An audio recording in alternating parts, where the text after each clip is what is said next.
Boys, calm in. So this is going to be the most viral moments in the UFC. So like fluke head kicks, once in a lifetime moments, you know, crazy shit. So now, a really crazy one is the Usman fluke head kick. Now, I remember going into this fight, this guy was undefeated for like 5 or 6 years, hasn't lost a ton. He's been champ, bro. People are saying he's going to arguably beat GSP for the welterweight GOAT. And then all of a sudden, he gets matched up with Leon Edwards. And I'm like, bro, Leon Edwards, like, who is this guy? He's fought nobody. He sucks, bro. And when I was, like, watching the fight, boys, I'm like, damn.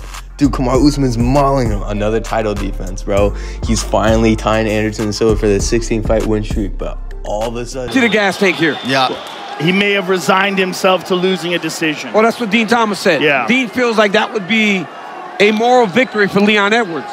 But that is not the cloth from which he is cut. I mean, that is a dejected...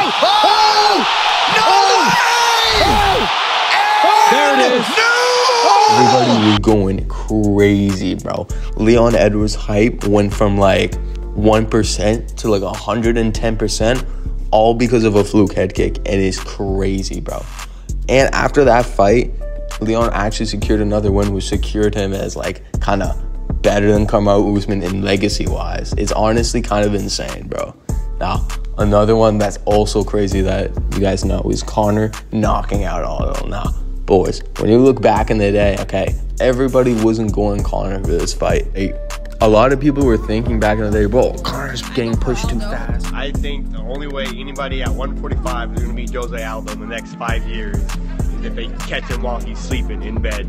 I think José Aldo. Nobody likes McGregor, obviously, and so I hope he gets his face pounded. I believe Aldo's he's too quick. I think he'll beat him to the punch. I mean, I want to officially go on the record and just say I don't think it's a close fight. I just think Aldo runs through him. And Conor, he's still a paper champion.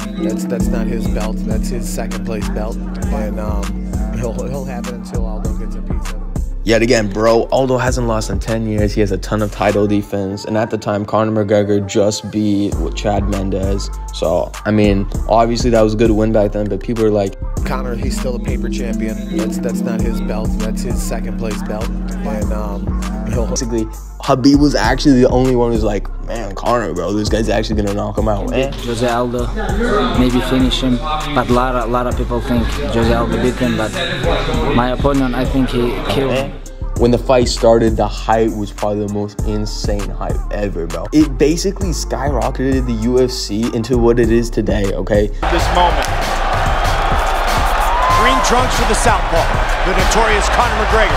Black trunks for the champion, José Aldo Jr. Conor relaxed and smiling. Oh! Just slapped him! Conor McGregor is the new UFC featherweight champion of the world! He became one of the GOATs at that time, okay? He became the pay-per-view GOAT. He became the undisputed GOAT at the time. Another crazy moment, viral moment, is obviously the Masvidal versus Ben Askren knockout. Now, another time where Ben Askren was looked at the 19-0 prospect, and Jorge Masvidal is like that grizzled vet who just has power in hands and still got it, bro. Everybody was picking Ben Askren because of his collegiate wrestling, and bro came from ONE FC. And I'm like, okay, obviously Ben Askren's got this done. He's just gonna shoot a takedown, and when he shoots that takedown, he's just gonna maul Jorge Masvidal, just like Conor Colby did. You know what I mean? But when the fight took place, Game Bread is in the building, and these guys just flapping gums at each other any chance they get. The fight clock is brought to you by Modelo. that shit was so crazy. Dude, everybody was talking about this for like, honestly, they like dragged it for like, honestly, like years, bro. It is crazy though that Jorge Masvidal saw that. He's like, yo, he's just gonna shoot no matter what I do to him. He just threw a flying knee and KO'd him. And the fact that makes this KO even more viral is that he practiced the flying knee up until the KO, just like Conor McGregor. I didn't say that, but Conor McGregor did also just do the feint right hook too. These moments here are some of the craziest moments